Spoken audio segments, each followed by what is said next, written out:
한국에서 속출하는 빌딩의 비극, 강풍에 흔들려 붕괴했다는 일본 미디어. 일본 미디어들은 우리나라의 정치, 경제, 사회 등 모든 분야에서 일어나는 일에 대해서 사소한 것 하나라도 놓치지 않겠다는 자세로 지켜봅니다.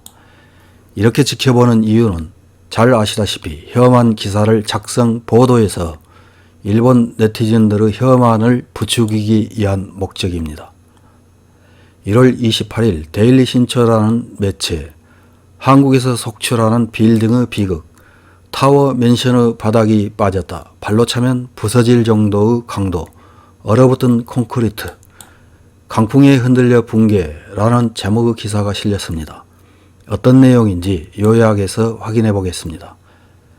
작년 12월 30일 부산시의 대형 슈퍼 5층 주차장에서 택시가 외벽을 뚫고 추락해 운전기사가 사망했다. 운전기사는 시속 70km로 외벽으로 돌진한 것 같고 그 과실은 따져야 하지만 추락에 이른 원인으로 꼽히는 것이 외벽의 약함이다. 그것은 성인이 발로 차면 부서질 정도의 강도였다고 보도되고 있다. 이 사고로 8명의 사상자가 나왔다고 하기 때문에 슈퍼 및 시공회사는 책임을 면할 수 없을 것이다. 이어 다음날 31일에는 고양시에 있는 상업빌딩 지하 3층의 기둥에 큰 균열이 생겨 건물 붕괴 위험이 있다고 하여 손님과 종업원이 피난하는 소동이 있었다. 빌딩 지하 주차장 입구 앞 도로는 일부가 함몰했다. 새해 1월 11일에는 HDC 현대산업개발이 시공하는 강주시의 고층 아파트에서 건물 붕괴 사고가 발생. 39층 옥상에서 콘크리트 타설 중에 23층부터 38층이 붕괴된 것이다. 이 사고로 인해 6명이 행방불명됐다.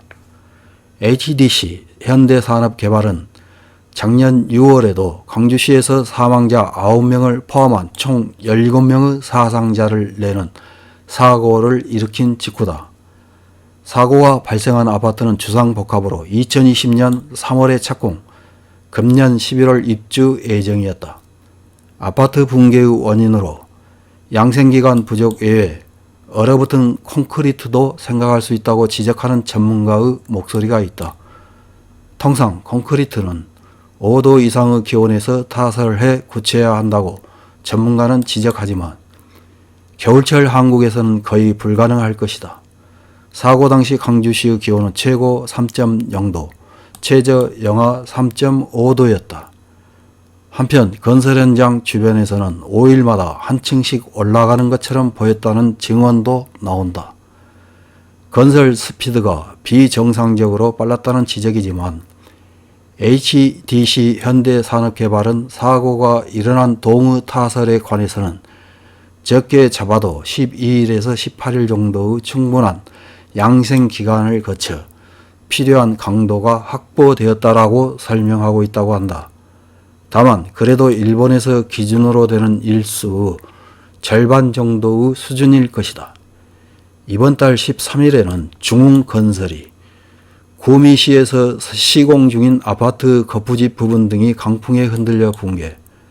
사고 당시 현장은 상당한 강풍이 불고 있었다고 하며 현장 담당자도 강풍에 의해 거푸집 부분이 무너져 발생한 사고로 인명피해는 없다 라고 취재에 대답하고 있지만 2년 후 완성을 기다리는 입주자에게 있어서는 참을 수 없는 일일 것이다. 또한 같은 날에는 부산시의 아파트 건설 현장에서 콘크리트 덩어리가 도로로 떨어지는 사고가 일어나고 그 다음 날에는 화성시의 아파트 건설 현장에서 콘크리트를 굳히는 작업을 하던 인부 2명이 질식사하는 사고도 보고되었다. 한편 한국의 한 건설회사가 시공한 신축 아파트에서 겨울 밤이 되면 화장실의 벽이 갈라져 무너지는 사례가 잇따라 보고되었다고 한다. 마치 괴담과 같은 이야기다. 입주자들은 당연히 재시공을 요구했지만 회사 측은 제대로 대응을 취하지 않았다고 보도됐다. 마지막으로 한국에 단신으로 주재하는 일본인에게 인기 있는 서울시 마포구에는 화나의 실패작이라고 불리는 아파트가 존재한다. 화나건설이 초기에 시공한 이 물건은 2004년 입주가 시작되어 지금도 많은 일본인이 거주하고 있는 아파트이지만 필자가 아는 것만으로도 누수와 작은 화재 소동, 수수께끼의 벌레가 대량 발생하는 등 많은 문제가 보고되고 있다. 모두 건설회사 측의 책임이라고는 단정할 수 없지만 달갑지 않은 닉네임이 붙은 것은 사실이다. 문정권 수립 이후 서울에서는 아파트 가격이 상승 일로를 걷고 있는 것은 여러 차례 보도되었지만 가격의 움직임과 달리 업자 측의 안전의식이 저하되어 부실공사가 행행한다면 비극이 아닐 수 없다. 이런 기사를 읽은 일본 네티즌들은 어떤 댓글을 달았는지 몇 개 확인해보고 마치겠습니다. 첫 번째 댓글입니다. 한국의 이런 뉴스에서는 백화점 붕괴를 떠올린다. 500명 정도 사망했을까? 일본에서도 아네아 사건이나 요코하마 아파트 시공 불량도 있다. 적정한 견적과 장인의 의식을 가지고 시공에 임했으면 좋겠다. 다음 댓글입니다. 여기에서는 언급하지 않았지만 콘크리트 질에 대해서는 일본 사이비 업자의 속임수 사기가 제일일 것이다. 저렴한 콘크리트 영수증 속임수 발행, 보이지 않는 부분의 분쇄 혼합, 견적과 다르게 보관해둔 다른 것을 사용하는 것으로 차액 횡령, 안전한 건설이 삶의 가치가 아닌 자들이 공사하면 표준 강도는 유지할 수 없다. 다음 댓글입니다. 싸고 빠른 이면에는 기술 혁신이 없는 한 문제가 반드시 존재한다. 그 증명 같은 것. 그래서 이 나라의 물건은 절대로 사지 않는다.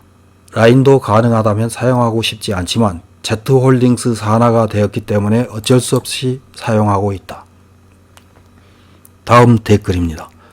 일본도 요코하마 고무 후 면진 고무 성능 부족 상품 출하나 미쓰비시 전기에 의한 부정검사 등이 있어서 한국의 일을 웃을 수 없다. 국가도 이중통계 문제나 머리카케 문제 등 꽤 심한 수준으로 열화가 되어버리고 있다. 다음 댓글입니다. 생명을 무겁게 여기지 않는 기술자나 장인, 그리고 그것들을 정리하는 회사 자체가 너무 허술한 거 아니야? 회사는 깎을 수 있는 곳은 일단 깎는다. 안전기준 규격을 무시하고 재료비 등을 싸게 하기 때문에 부하가 걸리고 그것이 축적되어 큰 사고로 이어진다. 눈앞에 매달린 돈이라는 욕심에 휩쓸린 결과잖아. 다음 댓글입니다. 갑자기 흔들리는 아파트도 마찬가지일까? 평소의 부실공사도 문제이지만 그보다 뿌리가 깊은 것이 재벌의 강권으로 문제를 없었던 일로 할 수 있는 부패한 구조. 한국은 정치 경제를 포함해 너무 부정이 많다. 이상입니다.